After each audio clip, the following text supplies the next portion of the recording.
পড়ানো হয়েছিল সেইগুলো নিশ্চয়ই তোমরা বুঝতে পেরেছ। যদি কোনো অসুবিধা হয় অবশ্যই আমাকে জানাবে।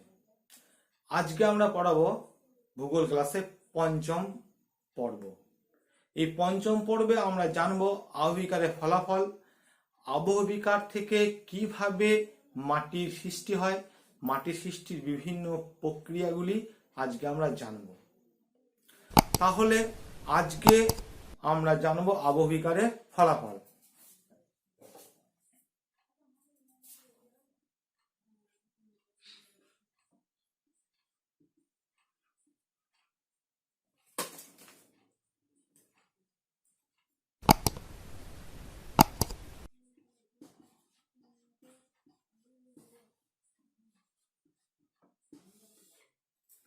এই আবহবিকারের ফলাফল জানবো। আবহবিকারের প্রধান ফলাফল হচ্ছে মাটির সৃষ্টি।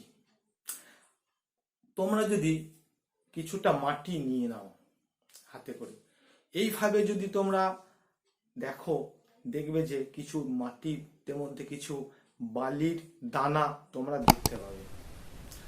তার মানেটা আমি এটাই বলতে চাইছি যে আবহবিকার হচ্ছে ভৌত রাসায়নিক জৈব আবহবিকার ফলে বিশালাকৃতির শিলাখণ্ড চূর্ণ বিচ্ছিন্ন হয়ে বালির দানাতে পরিণত হচ্ছে। সেই বালির দানা থেকে হিউমাস তার সাথে মিশে হিউমিফিকেশন পদ্ধতিতে বিভিন্ন জৈব বস্তু হিউমাসে পরিণত হয়ে হিউমাসের সাথে সেই বালির দানা মিশ্রিত হয়ে বিভিন্ন পদ্ধতিতে মাটির সৃষ্টি হচ্ছে।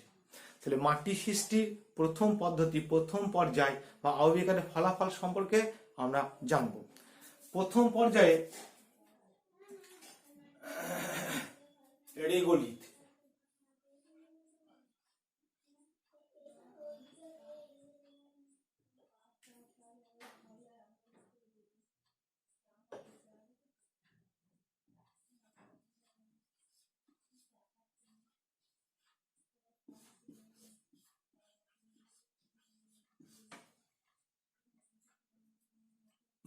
মৃত্তিকা সৃষ্টির প্রথম পর্যায় হলো রেগোলিথ। রেগোলিথ কিভাবে সৃষ্টি হয়? জৈব রাসায়নিক ভৌত আবহবিকার ফলে বিশালাকৃতির শিলা চূর্ণ বিচ্ছিন্ন হয়ে বিভিন্ন খণ্ডে বিভক্ত হয়ে যায়। সেই বিভিন্ন খণ্ডে বিভক্ত হয়ে যাওয়ার পর সেইগুলি সেই আদি শিলার উপরে অবিন্যস্তভাবে পড়ে থাকে। সেই আদি শিলার উপরে অবিন্যস্ত হয়ে পড়ে থাকা তাকে বলা হচ্ছে রেগোলিথ। আমরা এখানে ছবির মাধ্যমে বুঝি। এটা ধরে নাও,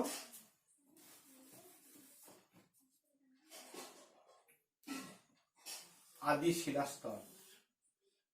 এই আদি শিলার উপরে বিভিন্ন আকৃতির শিলাখণ্ড পড়ে থাকবে অবিন্যস্তভাবে, বিভিন্ন আকৃতির, এখানে ছোট বড় দানাদার বালি বিভিন্ন আকৃতির শিলাখণ্ডগুলি পড়ে থাকবে এখানে। এটা হচ্ছে আদি শিলা। এই আদি শিলার উপরে আবহবিকারের বিভিন্ন পদ্ধতিতে চূর্ণ বিচ্ছিন্ন হয়ে পড়ে থাকা শিলাচূর্ণগুলো বলা হচ্ছে আবহবিকার।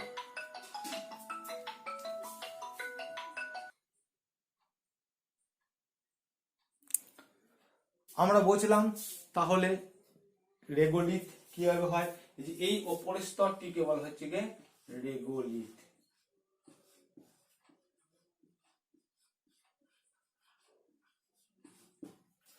মৃত্তিকা সৃষ্টির প্রথম পর্যায় হলো গিয়ে রেগোলিথ।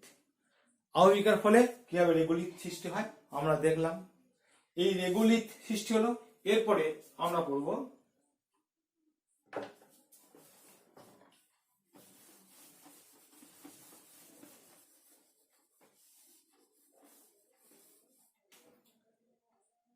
এলুভিয়েশন।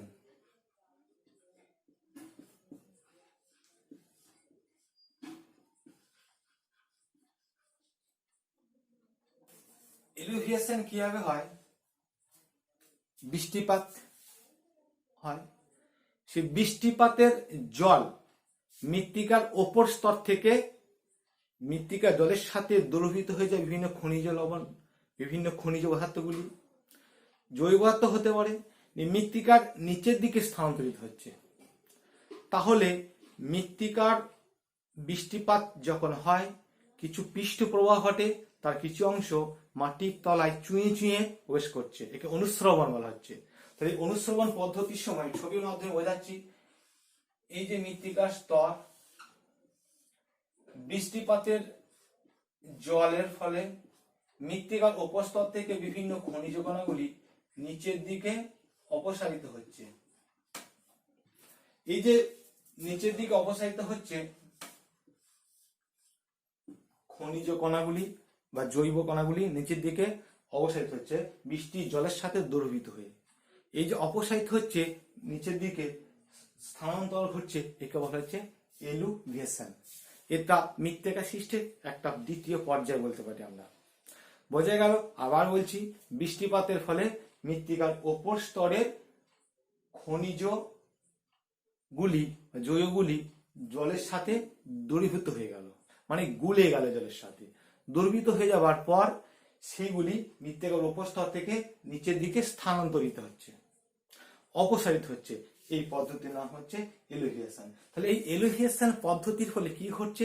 মৃত্তিকার উপস্তরে খনিজ পদার্থের অবসান ঘটছে। এই পদ্ধতির নাম হচ্ছে যে এলুভিয়েশন। এরপর আমরা পড়ব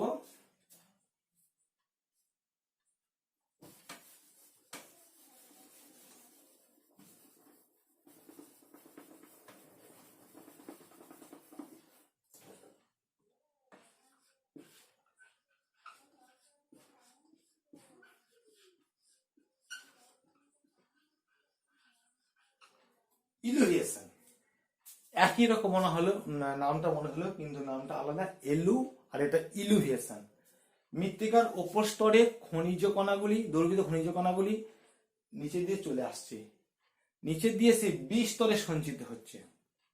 তো যদি বিস্তরে সঞ্চয় জমা হচ্ছে, এইগুলি, এই যে বিস্তরে জমা হচ্ছে অপসারিত পদার্থগুলি, এর নাম হচ্ছে ইলুভিয়েশন। তাহলে কি বললাম? এলুভিয়েশন হলো মৃত্তিকার উপর স্তর থেকে নিচের স্তরে বৃষ্টিপাতের ফলে খনিজের অপসারণকে এলুভিয়েশন, আর সেই পদার্থগুলি, অপসারিত পদার্থগুলি যখন বিস্তরে এসে সঞ্চিত হবে, তখন তার নাম হচ্ছে ইলিভিয়েশন। তাহলে ইলিভিয়েশন হলো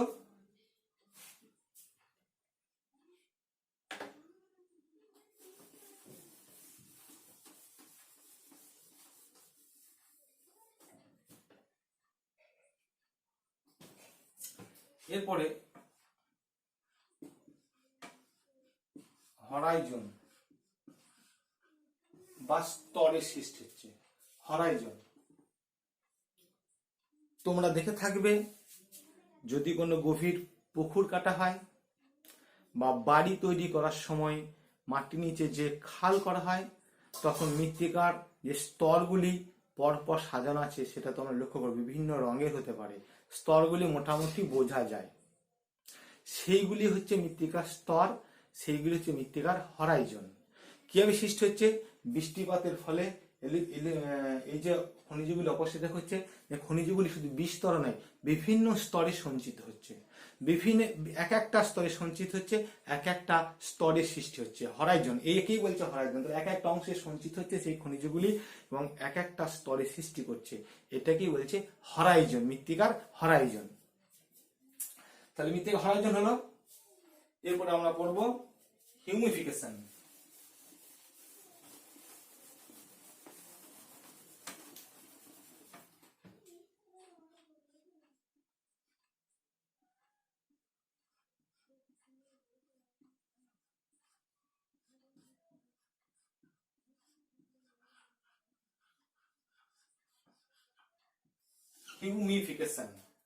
হিউমিফিকেশন কাকে বলে? তোমরা দেখে থাকবে, যদি বাড়িতে কোনো জৈব পদার্থ সংরক্ষণের স্থান থাকে, আমরা সেটাকে সারকুর বলি। সেখানে কি হয়? বিভিন্ন জৈব পদার্থর অংশবিশেষ ফেলা হয়, বৃষ্টির জল হয়ে সেখানে পচন ঘটে, সেইগুলি আমরা সার হিসাবে, চাপান হিসেবে ব্যবহার করে কৃষি জমিতে বা বাড়িতে ফুলের টব থাকলে সেই ফুলের টবের সাথে সেই সারগুলি মিশ্রিত করি, সেটাই আসলে হিউমাস। বিভিন্ন জৈব পদার্থ বৃষ্টিপাতের ফলে এবং উষ্ণতার ফলে, বৃষ্টিপাত না থাকলেও পচন ঘটবে না, আর উষ্ণতা না থাকলেও পচন ঘটবে না। তাহলে এই দুটোর জন্য দরকার বৃষ্টিপাত আর উষ্ণতা। বৃষ্টিপাত উষ্ণতার কারণে সেই জৈব পদার্থ পচে যে কালো রঙের চটচটে আঠালো পদার্থের সৃষ্টি হবে, সেটাই হচ্ছে হিউমাস। আর এই হিউমাস সৃষ্টির পদ্ধতির নাম হচ্ছে হিউমিফিকেশন। কি বললাম? বিভিন্ন জৈব পদার্থ জল দ্বারা এবং বায়ু দ্বারা রাসায়নিক বিক্রিয়ার ফলে যে চটচটে কালো রঙের পদার্থের সৃষ্টি হবে, সেইটার নাম হচ্ছে হিউমাস। আর এই সৃষ্টির পদ্ধতির নাম হিউমিফিকেশন। এই হিউমিফিকেশন পদ্ধতির ফলে হিউমাসের সৃষ্টি হয়। এই হিউমাসের সাথে খনিজ কণা বা শিলাচূর্ণগুলি মিশ্রিত হয়ে সৃষ্টি হচ্ছে গিয়ে মাটির, তবেই তো আমরা মাটির সৃষ্টি হয়। এই হিউমাসকে বলা হচ্ছে মাটির প্রাণ। যদিও মাটির প্রাণ নাই, কিন্তু হিউমাস না থাকলে সেই মাটিটাকে প্রাণহীন মাটি বলা হয়, অর্থাৎ সেই মাটিতে কৃষিকাজ করা যাবে না।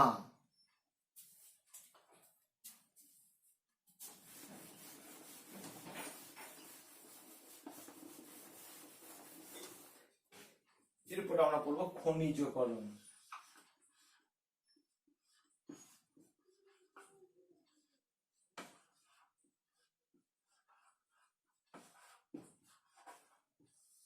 খনিজকরণ এটা একটা মৃত্তিকা সৃষ্টির পদ্ধতি। হিউমাসের সাথে যে খনিজগুলি ছিল সেগুলো মাটির সাথে মিশে থাকে। সেই খনিজগুলি কি হচ্ছে না, এই খনিজগুলি আবার হিউমাসের সাথে সেই হিউমাস থেকে খনিজগুলি আবার এসে মাটির সাথে মিশল। একে বলা হচ্ছে খনিজকরণ। তাহলে খনিজ হিউমাস থেকে খনিজের সৃষ্টি হয়ে গেল, নিয়ে মাটির সাথে মিশে গেল। এই পদ্ধতির নাম হচ্ছে খনিজকরণ। বোঝা গেল? তাহলে এটা আমরা বলতে পারি হিউমিফিকেশন পদ্ধতির একটা বিপরীত পদ্ধতি, যার ফলে মৃত্তিকার হিউমাসের মধ্যে যে খনিজগুলি ছিল সেগুলি পুনরায় খনিজগুলি ফিরে এসে আবার পুনরায় মাটির সাথে মিশে গেল। এই পদ্ধতির নাম হচ্ছে খনিজকরণ। তাহলে এগুলো যে মৃত্তিকা সৃষ্টির বিভিন্ন পদ্ধতির নাম বলা, আমি আবার একবার বলছি। প্রথমে বলেছিলাম রেগুলার সৃষ্টি, তারপরে এলিভিয়েশন, তারপরে ইলিভিয়েশন, তারপরে হিউমিফিকেশন, তারপরে খনিজকরণ, মাঝে একটা বলেছিলাম হরাইজন, স্তরের সৃষ্টি হয়। তাহলে এই পদ্ধতিগুলির সাথে আস্তে আস্তে মৃত্তিকা সৃষ্টি হচ্ছে।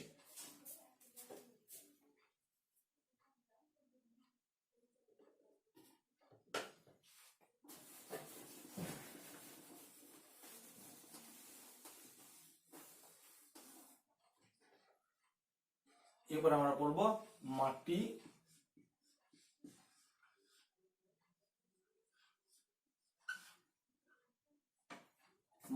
ক্ষয়। মাটি ক্ষয় কাকে বলে, কিভাবে হয়? মাটি ক্ষয় বিভিন্ন কারণ হতে পারে, প্রাকৃতিক কারণ বা মনুষ্য সৃষ্টি কারণ। প্রকৃতিগতভাবে হতে পারে বা মানুষের দ্বারা হতে পারে। তো প্রকৃতিগতভাবে মানুষের দ্বারা যখন মৃত্তিকার উপস্তরটি স্থানান্তরিত হবে, এই যে স্থানান্তরিত হওয়ার ফলে মৃত্তিকার গুণমানের হানি ঘটবে, অর্থাৎ মৃত্তিকাটা যেমন উর্বর ছিল সেরকম উর্বর থাকবে না। তার যে মৃত্তিকার যে ভৌত ধর্ম ছিল, রাসায়নিক ধর্ম ছিল, সেই ভৌত প্লাস রাসায়নিক ধর্মের পরিবর্তন ঘটবে। একেই বলা হচ্ছে মৃত্তিকা ক্ষয় বা মাটি ক্ষয়। আবার বলছি, কি কারণ হতে পারে? প্রাকৃতিক কারণ। আমি পরবর্তীকালে বলছি যে কিভাবে মৃত্তিকা ক্ষয় হয়, বিভিন্ন কারণগুলি। এখন সংজ্ঞাতে এই কথাটাই বলার চেষ্টা করব, বলবো যে বিভিন্ন প্রাকৃতিক এবং মানুষ সৃষ্ট কারণে মৃত্তিকার উপস্তরটি যখন অপসৃত হয় তখন তাকে মৃত্তিকা ক্ষয় বলা হয়। অপসৃত মৃত্তিকা ক্ষয় হওয়ার ফলে মৃত্তিকার গুণমানের হানি ঘটে, অর্থাৎ মৃত্তিকার ভৌত এবং রাসায়নিক ধর্মের পরিবর্তন ঘটে। সেই জন্যই বলা হচ্ছে মৃত্তিকার গুণমানের হানি ঘটছে, তখন তাকে বলা হচ্ছে মৃত্তিকা ক্ষয়। এই মৃত্তিকা ক্ষয়ের অনেকগুলি কারণ থাকতে পারে। প্রথম হচ্ছে যে প্রাকৃতিক কারণ।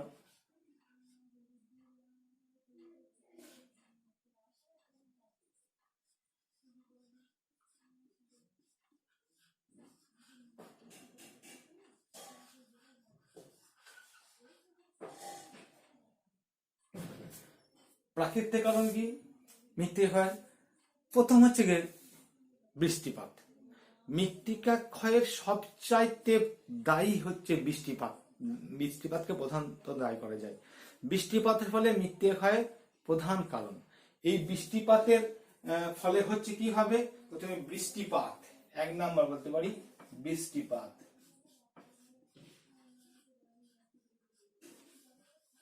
এই বৃষ্টিপাতের ফলে বৃষ্টি যখন পড়ে আকাশ থেকে, মাধ্যাকর্ষণ শক্তির টানে সেই ফোঁটার আঘাতে মাটিতে পড়ে, সেই ফোঁটার আঘাতে মৃত্তিকার উপস্তরটি আলগা হয়ে যায়। আলগা যাওয়ার ফলে সহজেই ক্ষয় হয়ে যায়। তাই বৃষ্টিপাতটা এটা হচ্ছে প্রধান কারণ যে বৃষ্টি যখন হচ্ছে, বৃষ্টির জলের ফোঁটার আঘাতে মৃত্তিকার উপস্তরটি আলগা হয়ে যায়, নিক্ষয় হয়ে যায়। এই জন্যই হচ্ছে বৃষ্টিপাত মৃত্তিকা ক্ষয়ের প্রথম এবং প্রধান কারণ। এরপরে পড়বো আমরা জলপ্রবাহ জনিত ক্ষয়।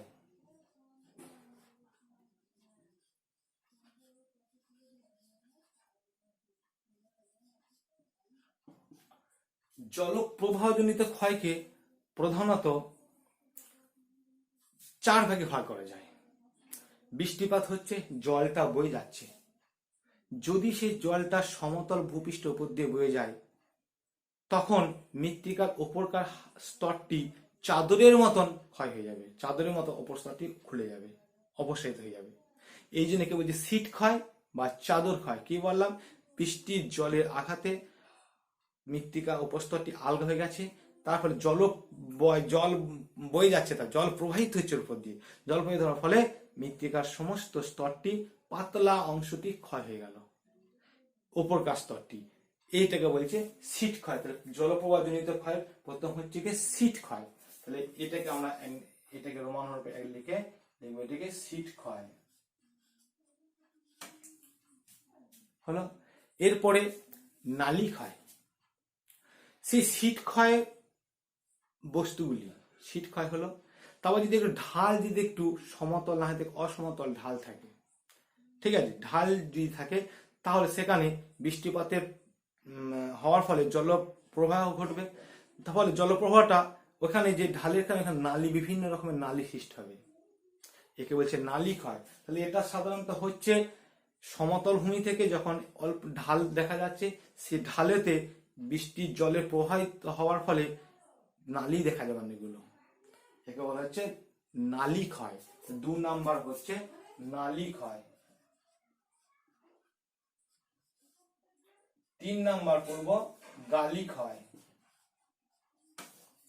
নালী গালি, বৃষ্টিপাত হয়ে চলেছে, সে নালীগুলি আকৃতিতে যখন একটু বড় হবে, একটু গভীর হবে, প্রস্থ বাড়বে, তখন তাকে বলছে গালি, একে বলছে গালি ক্ষয়। তাহলে বোঝা গেল শীত ক্ষয়, নালী ক্ষয়, গালি ক্ষয়, এরপরে রেভাইন ক্ষয়।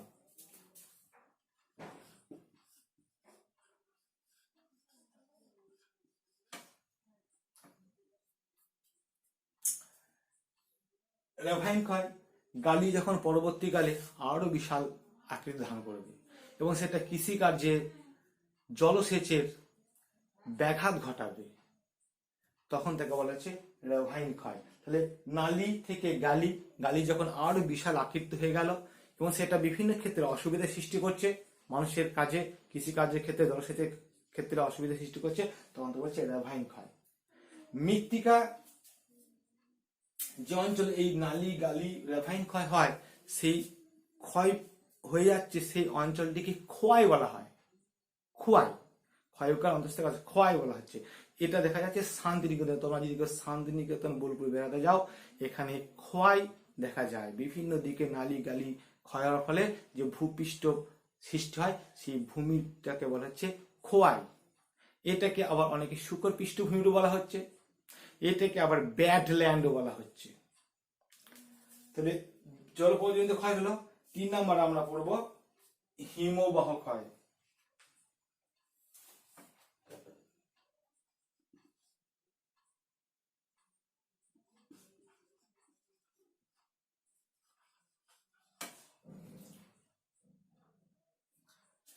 হিমবাহ, এটা সাধারণত সব অঞ্চলে দেখা যাচ্ছে না, পার্বত্যাঞ্চলে, পার্বত্যাঞ্চলে বা শীতল মরু অঞ্চলে বিশাল চলমান বরফের স্তূপকে বলা হচ্ছে হিমবাহ। সেই হিম মানে বরফ, বাহ মানে বই যাচ্ছে, তাহলে বিশাল আকৃতি চলমান বরফের স্তূপকে বলছি হিমবাহ। এই হিমবাহের গতি কিন্তু নদীর মতো নয়, খুব ধীরে ধীরে, বছরে কয়েক সেন্টিমিটার হয়। এই হিমবাহ যখন পর্বতের উঁচু থেকে নিচুতে মাদক শক্তিটা নেমে আসে পর্বতে গাবে, তখন পর্বত গাত্র রেখে ক্ষয় করছে। এটাও একটা ধরো ভূমিক্ষয় হচ্ছে, এটা হচ্ছে হিমবাহ জনিত ক্ষয়। এরপর আমরা পড়বো সমুদ্র তরঙ্গ।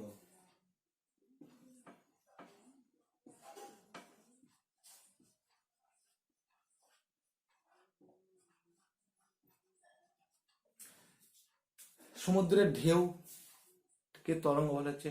সমুদ্রের তরঙ্গটা, ঢেউটা যখন উপকূলে আছড়ে পড়ছে, সমুদ্র উপকূলে ক্ষয় হচ্ছে, সমুদ্র উপকূলটা ধসে যাচ্ছে, এটা হচ্ছে সমুদ্রের তরঙ্গর ফলে মৃত্তিকা ক্ষয়।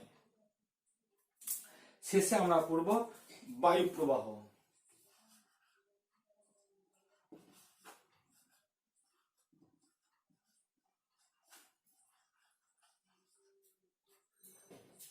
বিশাল জোরে বায়ু প্রবাহিত হচ্ছে, সেই বায়ু প্রবাহের সাথে ধুলো বালি উড়ে চলে যাচ্ছে, ফলে মৃত্তিকার ক্ষয় হচ্ছে। এটা সাধারণত হয়ে থাকে মরু অঞ্চল বেশি, বিশাল ওখানে বাধাহীনভাবে বায়ু প্রবাহিত হয়। বাধাহীন বায়ু প্রবাহিত হওয়ার ফলে মৃত্তিকার উপস্তরে নুড়ি বালি কণাগুলি অন্যত্রে অপসারিত হচ্ছে। এটা হচ্ছে বায়ু প্রবাহ জনিত ক্ষয়। মৃত্তিকা ক্ষয়ের প্রাকৃতিক কারণকে আমরা প্রধান 5 ভাগে ভাগ করতে পারি। বৃষ্টিপাত একটা বললাম। 2 নম্বর জলপ্রবাহ ক্ষয়। জলপ্রবাহ ক্ষয় বা 4 প্রকার: শীত ক্ষয়, নালী ক্ষয়, গালি ক্ষয়, রেভাইন ক্ষয়। 3 নম্বর হিমবাহ কারণ জনিত ক্ষয়, সমুদ্র তরঙ্গ জনিত ক্ষয়। 4 নম্বর বায়ু প্রবাহ জনিত ক্ষয়। এই যে ক্ষয় হচ্ছে প্রাকৃতিক কারণটা যেটা বললাম, এর পরের ক্লাসে মানুষের দ্বারা কারণটা বলবো, মানুষের দ্বারা কি কি ভূমিকা হচ্ছে। তাহলে আবার পরে দেখা হবে পরের ক্লাসে। তোমরা এই পড়াগুলো বারবার দেখবে, বুঝবে। প্রশ্ন থাকলে আমাকে অবশ্যই প্রশ্ন করবে, কমেন্ট বক্সে জানাবে, তবেই তো তোমাদের আমি বুঝতে পারবো কোনটা কি অসুবিধা হচ্ছে। আর প্রশ্নের এই চ্যাপ্টার শেষে আমি কি কি প্রশ্ন ইম্পর্টেন্ট হবে এবং কি কি শর্ট প্রশ্ন পড়তে পারে পরীক্ষাতে, সেইগুলি আমি লিখে দেবো।